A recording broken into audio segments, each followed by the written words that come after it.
One of the biggest concerns people have when they start GLP-1 medication is that they will lose muscle while losing weight.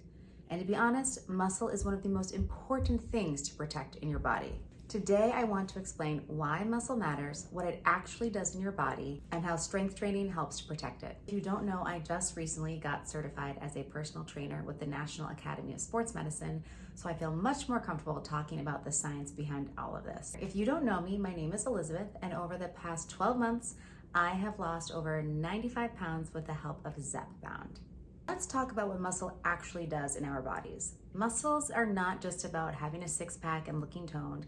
They actually play a huge role in longevity, in your strength, and your metabolism. Muscle is a metabolically active tissue. What does that mean? It means it burns calories and that it needs fuel to survive.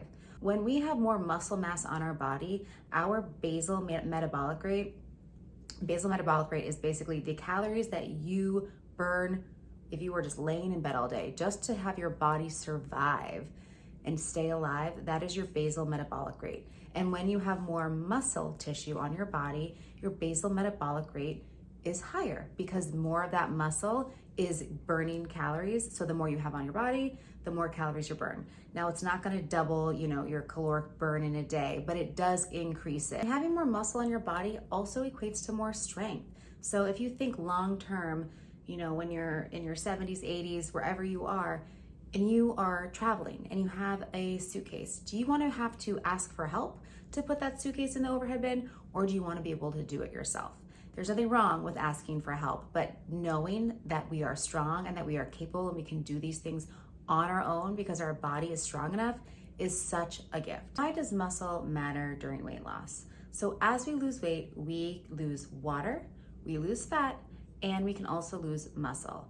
Research is showing that between 20 and 30% of weight loss actually comes from muscle. This isn't inevitable, but it is more likely if you are not strength training and eating adequate amounts of protein for your body. I really do think the conversation around weight loss is changing, especially with the development of GLP-1s.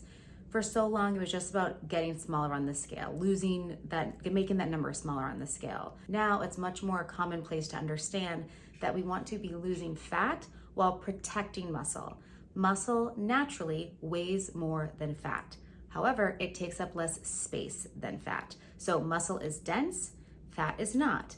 So you may weigh 145 pounds with, a higher percentage of muscle than someone else, and you're going to look smaller. You're probably going to be in a smaller size clothing because that muscle takes up less space. So a lot of us, when we lose weight, we are wanting to look toned, or we're wanting to look more fit, or wanting to fit into a smaller size.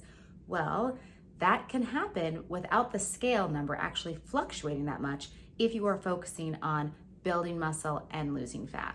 We know that muscle mass is a predictor of higher metabolic rate, and we know that it helps with your strength, but it's actually a predictor of a longer lifespan. You may have heard the term sarcopenia. That means just low muscle mass. And a lot of people are concerned about that becoming more of an epidemic as so many people are losing massive amounts of weight on GLP-1s. Higher muscle mass is linked to better cognitive abilities as you age and less of a risk of dementia as well. Speaking of cognitive health as we age, muscle is also associated with better longevity in general, strength and mobility as we get older, bone density, and that's incredibly important, especially for us women as we age, and lower risk of metabolic disease as well. So there are so many benefits to having muscle on your body, and it doesn't have to be complicated. So let's break that down. How do our muscles actually grow? So when you are lifting weights, you are causing these tiny little micro tears in your muscle.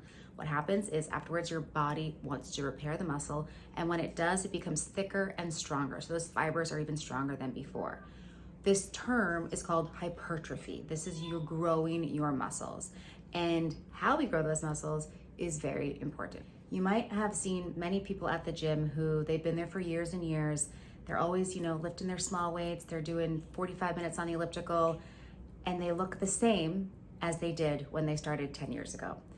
Part of that has to do with the lack of progressive overload. Progressive overload simply means that over time, you are increasing the load on your muscles. That can be in a few different ways. The actual weight, amount of weight you are lifting, the sets or how many times you're doing a set of exercises, the reps, how many repetitions you are doing of a specific exercise. This could also mean you're slowing down your movement. So instead of doing, a quick bicep curl, you're slowing down. 3, 1, 2, 3. So the eccentric movement is slower and the concentric movement is slower. So you're putting more of that strain for a longer amount of time on the muscle. So you don't have to go to the gym and go from lifting 5-pound weights to a 50-pound weight. That is not safe. That is not recommended at all. However, over time, your body does adapt. Our bodies are incredibly intelligent. So if we stay lifting the same weight that maybe got us results in the beginning, it will not continue to grow our muscles and our strength if we stay with that long term, which is why progressive overload, you may have heard of it. It is so incredibly important for those of us that actually want to build muscle and get stronger over time. And for those of you who are new to working out, you have actually a very big advantage, because people who are new to working out actually increase their muscle and strength faster than those who have been working out for a while. And they call those newbie gains. So when you're getting a new stimulus that your body isn't used to before, like, you're going to the gym now and you never have, or you haven't in a very long time, your body adapts very quickly to that. So it's going to get stronger and notice more of those muscle gains quicker than someone who had been doing it for a long time. You might be asking, so where does eating protein come into this? We know that in order to keep our muscles strong and to grow our muscles, we need to be challenging them with strength training in the gym. But here's the key point of this. If you are putting this work in at the gym and you are taxing your muscles, they need fuel to create that building process, okay? So protein is made of amino acids. Think of amino acids as these little building blocks, and they make up so much of our body. When we eat a protein source, we break it down into amino acids, and then our muscles use that fuel to build and to repair. If we are, breaking down our muscles at the gym and we're not fueling it with muscle, our body is going to say, hey, we need that fuel, but we're not getting it from an external source. We're going to start breaking down the actual muscle that's in your body. And we do not want that. If we can avoid that, that is the number one goal. So yes, strength training, highly important to stimulate those muscles for growth and strength and, building. However, the fuel part to help repair and to build is equally as important. Why does this matter so much for those of us who are on a GLP-1? GLP-1s reduce our appetite. It can easily lead to underfueling. If we don't have an appetite, we're not getting those signals to eat like we were before maybe, and our bodies will not get the nutrition that they need. Especially if you are putting extra energy in at the gym, your body needs even more of that fuel to sustain the energy that you are putting out. While GLP-1s are incredibly helpful tools for losing weight, making sure you're eating adequate protein and you are strength training is what's going to help make sure that the weight that you're losing is primarily fat and not lean muscle mass. So I want to share a couple tips that I personally do, and hopefully you will find these helpful. From day one, I have strength trained. It's been an important part of my routine for a long time now, even before I started the medication. And so it was definitely something that I was going to continue doing. I strength train most weeks, 5 days a week, and it is about a 45-minute session, and I split my workouts from different muscle groups each day. I'm happy to go into more depth into my workout routine and how to build a workout routine if that's something that you are interested in. I also have another video that I'll link down below about how I have used ChatGPT to create fitness and workout programs that are tailored to my goals specifically, and it walks you through step by step how to do that. So I've got the working out down, I've got the strength training down where I am breaking down my muscles and they are repairing and getting bigger and stronger. What's the other piece of that? Eating enough protein. So one thing that I like to do, I make a pre-workout drink. It's got some amino acids that I put in there, and it also has this clear protein powder in it. I'll link it below. It's You can get them all different flavors. It's not like a chalky protein like you might think of in like a creamy protein smoothie.